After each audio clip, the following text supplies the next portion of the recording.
अऊज़ु बिल्लाहि मिनश्शैतानिर्रजीम बिस्मिल्लाहिर्रहमानिर्रहीम सुब्हानक ला इल्म लना इल्ला मा अल्लमतना इन्नका अंतल अलीमुल हकीम। आज मीरास का 8वां सबक है। गुज़िश्ता सबक में हमने तदाखुल की तारीफ़ और उसका हुक्म पढ़ा था। आज के सबक में हम तवाफ़ुक़ की तारीफ़ और उसका हुक्म पढ़ेंगे। तदाखुल में हमने पढ़ा था कि दो अदद हो और दोनों अदद बराबर न हो, एक छोटा हो एक बड़ा हो और छोटा अदद बड़े अदद को ख़त्म करता हो तो इनके दरमियान में तदाखुल की निस्बत होगी।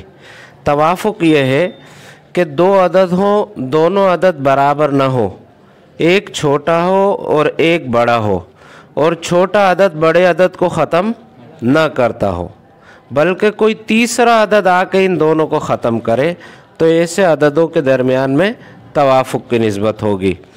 अब जब तवाफ़ुक़ की निस्बत हो दो अददों या दो अददों से ज़्यादा के दरमियान में, तो उसका हुक्म यह है कि एक के वफ़क़ को लेकर दूसरे के कुल में ज़रब देंगे। जो हासिल ज़रब होगी उससे हम मसला बनाएंगे। जैसे तमासुल का हुक्म था अहदुल मुतमासिलैन से मसला बनाएंगे, तदाखुल का हुक्म यह था कि अक्सरुल अददैन से मसला बनाएंगे। तवाफ़ुक़ का हुक्म यह है कि एक के वफ़क़ को लेकर दूसरे के कुल में ज़रब देंगे, जो हासिल ज़रब होगी उससे हम मसला बनाएंगे। देखें जैसे इस मिसाल में 1/6 है और 1/4 है। सुदुस का मखरज क्या है और रुबो का मखरज 4। तो हमने क्या करना है, अब मसला बनाना है तो हमने 6 और 4 में निस्बत देखनी पड़ेगी। हमने देखा कि ये दोनों अदद हैं 6 और 4, इसको फ़िलहाल नीचे उतार लें अब। 6 और 4 इनमें से एक अदद छोटा है और एक बड़ा है। छोटा अदद बड़े अदद को ख़त्म नहीं कर रहा, बल्कि कोई तीसरा अदद है जो इन दोनों को ख़त्म करता है और वो है 2 का अदद। 2 का अदद 6 को 3 मरतबा में और 4 को 2 मरतबा में। तो 2 के अदद ने इन दोनों को ख़त्म किया तो पता चला इनके दरमियान में कौन सी निस्बत है, तवाफ़ुक़ की निस्बत है। अब ये जो 6 को 3 मरतबा में ख़त्म किया ये वफ़्क़ कहलाएगा। क्या होगा? वफ़्क़। यानी 6 का वफ़्क़ क्या निकला? 3 और 4 का वफ़्क़ क्या निकला? 2। अब देखें वफ़्क़ निकल गया ना। अब हमने मसला बनाना है तो अब आसान है, एक के वफ़्क़ को लेकर दूसरे वफ़्क़ के कुल में ज़रब दे दे। इसको इसमें ज़रब दे या इसको इसमें ज़रब दे, दोनों सूरतों में हासिल एक ही आएगा। 4 तिया 6 दूनी 12, तो हासिल ज़रब क्या हुई? 12 हुई। अब मसला कितने से होगा? 12 से। अब 12 का हमने छठा हिस्सा इसको देना है। कितना बनता है छठा हिस्सा?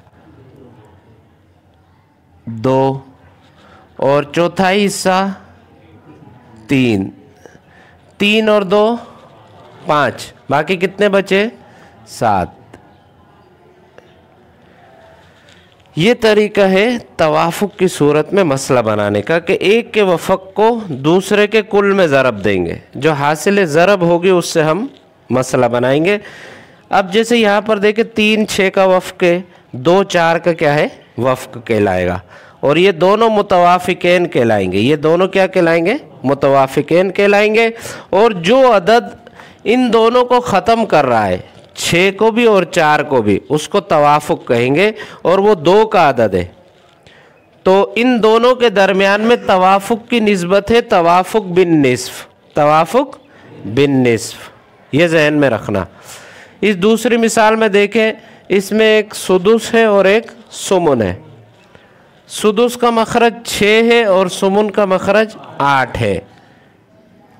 तो अब हमने 6 और 8 में क्या देखनी है? निस्बत देखनी है ताकि हम सही मसला बनाएं। हमने देखा कि एक अदद छोटा है और एक बड़ा है। छोटा अदद बड़े अदद को ख़त्म भी नहीं कर रहा, या बड़ा अदद छोटे पर बराबर तकसीम नहीं हो रहा। फिर हमने देखा कोई तीसरा अदद है जो इन दोनों को ख़त्म करता हो। हमने देखा कि हाँ 2 का अदद ऐसा है जो 6 को 3 मरतबा में और 8 को 4 मरतबा में ख़त्म कर रहा है। तो अब 6 का वफ़क कितना निकला और 8 का वफ़क 4। अब जब पता चल गया कि इनके दरमियान में 6 और 8 में तवाफुक की निस्बत है, तो अब हम एक के वफ़क को लेकर दूसरे के कुल में ज़रब देंगे। जब हमने 6 के वफ़क 3 को इस 8 में ज़रब दिया या 8 के वफ़क 4 को इस 6 कुल में ज़रब दिया, जो हासिल ज़रब हुई 24, उससे हमने क्या बनाया, मसला बनाया। तो अब पता चला कि मसला कितने से होगा, 24 से होगा। अब 24 का छठा हिस्सा हमने इसको देना है, वो कितना होता है,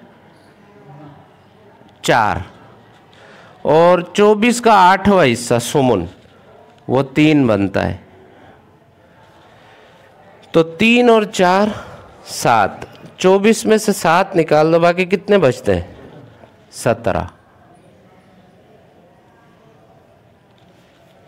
समझ गए। तवाफुक के 2 अदद हो, दोनों अदद बराबर ना हो, एक छोटा हो और एक बड़ा हो, और छोटा अदद बड़े अदद को भी ख़त्म न करता हो, बल्कि कोई तीसरा अदद आकर इन दोनों अददों को ख़त्म करे, तो उनके दरमियान में तवाफुक की निस्बत होगी। तो जो अदद ख़त्म करने वाला होता है उसी के हिसाब से नाम रखा जाएगा। जैसे यहाँ पर 6 और 8 को कौन से अदद ने ख़त्म किया, 2 ने ख़त्म किया ना, तो इनके दरमियान में तवाफुक की निस्बत होगी तवाफुक बिन निस्फ, तवाफुक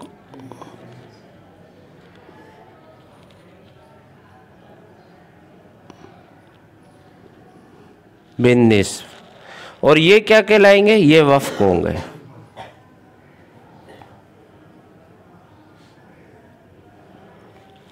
समझ गए। ये सिर्फ हमने मसला हल करने के लिए ये अमल किया है, ताकि हम सही मसला बना सके। फिर ये अमल करने के बाद इसे भले आप मिटा सकते हो। तो अगर इससे ज़्यादा आदाद हो, मसलन 2 अददों को ख़त्म करने वाला 3 का अदद हो, जैसे 9 और 6, तो इनके दरमियान में कौन सी निस्बत होगी, तवाफुक बिस्सुलुस। क्योंकि 6 को भी 3 ख़त्म कर रहा है, कितनी मरतबा, 2 मरतबा, और 9 को कितनी मरतबा ख़त्म कर रहा है, 3 मरतबा। तो अब देखें इन 6 और 9 में भी कौन सी निस्बत है, तवाफुक है, लेकिन तवाफुक बिस्सुलुस, इसलिए कि 3 का अदद 6 को 2 मरतबा में और 9 को 3 मरतबा में ख़त्म कर रहा है। यहाँ पर भी देखिए एक छोटा अदद है और एक बड़ा है। छोटा अदद बड़े अदद को ख़त्म नहीं कर रहा, बल्कि कोई तीसरा अदद आकर जो 3 है वो इन दोनों को ख़त्म कर रहा है। तो इनके दरमियान में 6 और 9 में कौन सी निस्बत होगी, तवाफुक की होगी, तवाफुक बिस्सुलुस। इसी तरह अगर ख़त्म करने वाला अदद 4 हो, जैसे 8 और 12, ये 2 अदद आ जाए, तो अब इनके दरमियान में अगर आपने निस्बत मालूम करनी है, तो आप देखें कि छोटा अदद बड़े अदद को ख़त्म नहीं कर रहा, तदाखुल भी नहीं है, तमासुल भी नहीं है, इसलिए कि दोनों अदद बराबर नहीं है। हाँ, तीसरा अदद हमने देखा जो 8 को भी ख़त्म कर रहा है और 12 को भी ख़त्म कर रहा है, और वो कौन सा अदद है, 4। 4 8 को 2 मरतबा में और 4 12 को 3 मरतबा में ख़त्म कर रहा है। अच्छा, यहाँ पर देखें, ये बात जहन में रखें, कभी कभी ऐसा भी होता है कि जैसे इसी मिसाल को आप ले लें, 2 का अदद भी 8 को ख़त्म कर रहा है 4 मरतबा में, और 12 को 6 मरतबा में ख़त्म कर रहा है। 2 भी ख़त्म कर रहा है और 4 भी ख़त्म कर रहा है। तो हम ऐसा अदद लेंगे जो कम मरतबा में ख़त्म करे, यानी बड़े से बड़ा अदद लेंगे जो कम मरतबा में उन दोनों अददों को ख़त्म करे, उस अदद को हम लेंगे। तो यहाँ पर हमने देखा कि 2 का अदद 12 को 6 मरतबा में ख़त्म कर रहा था और 8 को 4 मरतबा में, तो मसला तवील हो जाता। और 4 का अदद 8 को 2 मरतबा में ख़त्म कर रहा है। इसको ऐसे समझे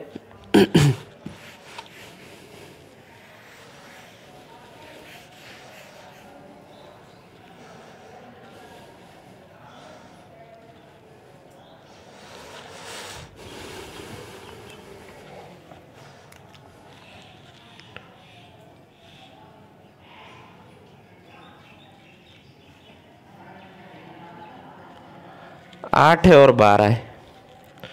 अब 2 का अदद भी 8 को ख़त्म कर रहा है 4 मरतबा में और 12 को 6 मरतबा में। तो 8 का वफ़क क्या निकला 4, 12 का वफ़क 6। अब हमने एक के वफ़क को दूसरे के कुल में ज़रब दिया।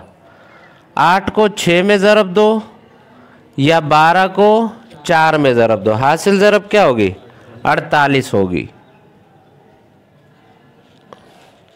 अब देखिए इस सूरत में जब हम इसको तवाफुक बिन निस्फ बना रहे हैं, यानी 2 का अदद इन दोनों को ख़त्म कर रहा है, और अगर 4 का अदद इन दोनों को ख़त्म करे, 4 का अदद 8 को 2 मरतबा में ख़त्म करेगा और 12 को 3 मरतबा में। तो अब 12 का वफ़क 3 निकला और 8 का वफ़क 2 निकला। एक के वफ़क को दूसरे के कुल में ज़रब दिया, 8 तिया 24, 12 दूनी 24। दोनों सूरतों में जवाब एक ही आएगा। तो अब देखें इस सूरत में मसला कितने से हो रहा है 24 से। यहाँ पर देखें मसला कम से हो रहा है। इसकी मिसाल आप यूँ समझ सकते हैं कि आप मुझसे 100 रुपये खुले लेने आए, मैं आपको 10-10 रुपये के 10 नोट दे दूं, तो आप बोलोगे यार अगर 2 50 के हो तो दे दो, है तो 100 रुपये ना। अगर मैं आपको 2 50 के दूं तब भी आपकी जेब में कितने आएंगे 100 रुपये ही आएंगे। मैं अगर 10-10 के नोट 10 दूं तब भी आपकी जेब में कितने आएंगे 100 रुपये ही आएंगे। लेकिन वो 10-10 के 10 नोट कुछ ज़्यादा हो जाएंगे। आपकी कोशिश होगी कि नोट कम हो ताकि जेब पर भी बोझ ना हो, कोशिश यही होती है। तो यहाँ पर भी ऐसे ही है कि जितना कम से कम मसला बनेगा उतना जो है ना ज़्यादा अमल करने में फ़ायदा होगा। तो यहाँ पर तवाफुक बिन निस्ब भी बनता है इनके दरमियान में, लेकिन तवाफुक बिन रुबू भी बनता है। तवाफुक बिन रुबू की सूरत में मसला कम से बनता है, हिस्से कम करना पड़ेंगे, और तवाफुक बिन निस्फ की सूरत में हिस्से बढ़ाने पड़ेंगे। तो बेहतर क्या है आप इसके दरमियान में तवाफुक बिन रुबू करो कि 8 और 12 में तवाफुक की निस्बत है तवाफुक बिन रुबू। इसी तरह 10 और 25 आ जाए तो 10 और 25 में आपने देखा कि एक छोटा अदद है और एक बड़ा है। छोटा अदद बड़े अदद को ख़त्म नहीं कर रहा, तदाखुल नहीं है। हाँ, कोई तीसरा अदद है जो 10 को भी ख़त्म करता है और 25 को भी ख़त्म करता है, और वो 5 का अदद है। देखिए 5 ने 10 को 2 मरतबा में और 25 को 5 मरतबा में, तो 10 का वफ़क 2 निकला और 25 का 5।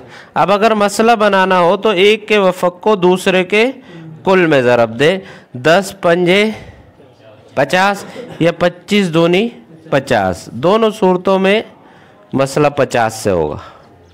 जब 50 से मसला हो गया तो इसको 10वां हिस्सा देना पड़ेगा और इसको 25वां हिस्सा 2 देने पड़ेंगे। आ जाए यहाँ पर देखें तो तवाफुक बिल खुमुस हुआ 10 और 25 के दरमियान में, यानी 5 का अदद जो है वो इन दोनों को ख़त्म कर रहा है। अगर 30 और 12 आ जाए, 30 और 12 आ जाए तो इनके दरमियान में भी तवाफुक की निस्बत होगी, इसलिए कि 6 का अदद जो है वो 12 को 2 मरतबा में और 30 को 5 मरतबा में ख़त्म कर रहा है। तो इनके दरमियान में 30 और 12 में तवाफुक की निस्बत होगी तवाफुक बिस्सुदुस। तो 12 का वफ़क क्या निकलेगा 2, यानी 6 का अदद 12 को कितनी मरतबा ख़त्म करेगा 2 मरतबा और 30 को 5 मरतबा। तो 12 के वफ़क 2 को 30 में ज़रब दो या 30 के वफ़क 5 को 12 में ज़रब दो, हासिल ज़रब क्या आएगी 60 आएगी। या 21 और 14 आ जाए, देखें ये अदाद आगे आएंगे, तस्हीह के मसाइल होंगे, मुनासखा आएगा, वहाँ पर इनकी ज़रूरत पड़ेगी। तो इसलिए अगर 14 और 21 आ जाए कहीं पर तो अब देखें 14 ये अदद छोटा है और 21 क्या है बड़ा है, और छोटा अदद बड़े अदद को ख़त्म नहीं कर रहा। अब हम देखेंगे कोई तीसरा अदद है जो इन दोनों को एक साथ ख़त्म करे।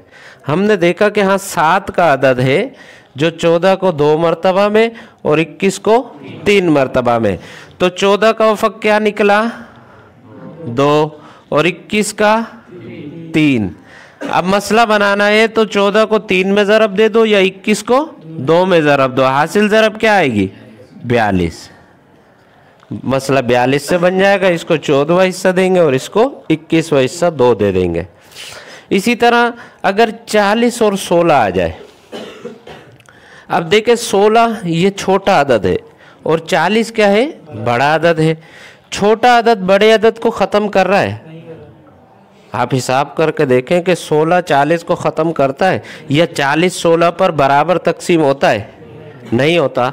तो हमने देखा कि कोई तीसरा अदद है जो 16 को भी ख़त्म करे और 40 को भी ख़त्म करे। हमने देखा 8 का अदद है जो 16 को 2 मरतबा में और 40 को 5 मरतबा में ख़त्म करेगा।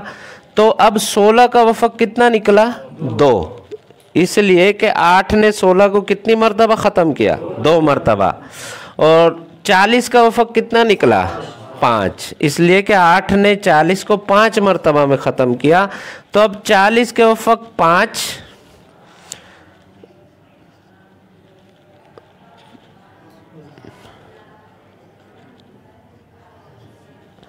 40 के वफक 5 को कुल में ज़रब दे या 16 के वफक 2 को 40 में ज़रब दे, हासिल ज़रब क्या होगी 80। तो मसला कितने से होगा 80 से होगा। फिर 16वां हिस्सा इसको मिल जाएगा और 40वां हिस्सा इसको मिल जाएगा। फिर देखें अगर 45 और 27 हो तो अब इनके दरमियान में देखें 40 और 16 के दरमियान में कौन सी निस्बत हुई तवाफुक की, तवाफुक बिस्सुमुन के 8 के अदद ने इन दोनों को ख़त्म किया। हालांकि 4 का अदद भी इन दोनों को ख़त्म कर रहा है, 2 का अदद भी इन दोनों को ख़त्म कर रहा है। मैंने आपको बताया था बड़े से बड़ा अदद लेंगे जो कम मर्तबा में ख़त्म करे। अब देखें 27 और 45 है, 27 छोटा अदद है और 45 बड़ा है। 27 45 को ख़त्म नहीं कर रहा तो तदाखुल नहीं है। फिर हमने देखा कि कोई तीसरा अदद है जो इन दोनों को ख़त्म करता हो। हमने देखा कि 9 का अदद है जो 27 को 3 मरतबा में और 45 को 5 मरतबा में ख़त्म कर रहा है। तो इनके दरमियान में तवाफुक की निस्बत हुई तवाफुक बित्तुसो। तो 27 का वफक क्या निकलेगा 3 और 45 का वफक क्या निकलेगा 5। तो एक के वफक को 27 को 5 में ज़रब दे या 45 को 3 में ज़रब दे, जो हासिल ज़रब होगी उससे मसला बनाएंगे। इसी तरह अगर 20 और 30 आ जाए, देखें 20 छोटा अदद है 30 बड़ा अदद है। छोटा अदद बड़े अदद को ख़त्म नहीं कर रहा, तदाखुल नहीं है। फिर हमने देखा कोई तीसरा अदद है जो 20 को भी ख़त्म कर रहा और 30 को भी ख़त्म कर रहा। हमने देखा कि 2 का अदद भी है जो 20 और 30 को ख़त्म कर रहा है। इसी तरह 5 का अदद भी है जो 20 को भी ख़त्म कर रहा है और 30 को भी ख़त्म कर रहा है। हमने देखा 10 का अदद भी है जो 20 को और 30 को दोनों को ख़त्म कर रहा है। तो हमने बड़ा अदद ले लिया, 10 का अदद ले लिया। 10 ने 20 को 2 मरतबा में ख़त्म किया और 30 को 3 मरतबा में ख़त्म किया। तो 20 का वफक 2 निकला और 30 का वफक 3 निकला। तो 30 के वफक 3 को 20 में ज़रब दें या 20 के वफक 2 को 30 में ज़रब दें, हासिल ज़रब क्या होगी 60 होगी। इससे मसला बनेगा। तो फिर इनके दरमियान में 20 और 30 के दरमियान में तवाफुक की निस्बत है तवाफुक बिल उशर कि 10 के अदद ने इन दोनों को ख़त्म किया। अगर 10 से ऊपर के अदद ख़त्म करने वाले हों जैसे 22 और 33, अब 22 और 33 में 22 छोटा अदद है और 33 बड़ा अदद है, और छोटा अदद बड़े अदद को ख़त्म नहीं कर रहा या बड़ा अदद छोटे पर बराबर तकसीम नहीं हो रहा। हमने देखा तीसरा अदद 11 का ऐसा अदद है जो 33 को 3 मरतबा में और 22 को 2 मरतबा में ख़त्म कर रहा है। तो 33 का वफक 3 निकला और 22 का 2 निकला। अब एक के वफक को दूसरे के कुल में ज़रब दे दें, जो हासिल ज़रब होगी उससे हम मसला बनाएंगे। अब 33 और 22 के बीच में कौन सी निस्बत है तवाफुक की है, लेकिन तवाफुक बिजुज़ अहद आशरा कि 11 का अदद चूँकि इन दोनों को ख़त्म कर रहा है, तो फिर इस हिसाब से इसको तवाफ़ुक कहेंगे, तवाफ़ुक बिजुज़ई अहदा अशरा। अगर 12 का अदद ख़त्म करने वाला हो तो तवाफ़ुक बिजुज़ई इस्ना अशरा। अगर 13 का अदद ख़त्म करने वाला हो, जैसे 26 और 39, 26 और 39 देखें, 13 का अदद है जो 26 को 2 मरतबा में ख़त्म करेगा और 39 को 3 मरतबा में ख़त्म करेगा। तो इनके दरमियान में 26 और 39 के दरमियान में तवाफ़ुक की निस्बत होगी, लेकिन तवाफ़ुक बिजुज़ई सलासता अशरा। इसको क्या कहेंगे? तवाफ़ुक बिजुज़ई सलासता अशरा। तो ये तवाफ़ुक की तफसील है कि 2 अदद हो और दोनों अदद बराबर ना हो, एक छोटा हो और एक बड़ा हो, छोटा अदद बड़े अदद को ख़त्म ना करता हो, बल्कि कोई तीसरा अदद आके इन दोनों अददों को ख़त्म करे, तो उनके दरमियान में तवाफ़ुक की निस्बत होगी। अगर तवाफ़ुक की निस्बत आ जाए तो हम मसला इस तरह बनाएंगे कि एक के वफ़क़ को लेकर दूसरे के कुल में ज़रब देंगे, जो हासिल ज़रब होगी उससे हम क्या करेंगे? मसला बनाएंगे, फिर उससे हम हर एक के हिस्से दे देंगे। उम्मीद है समझ गए होंगे।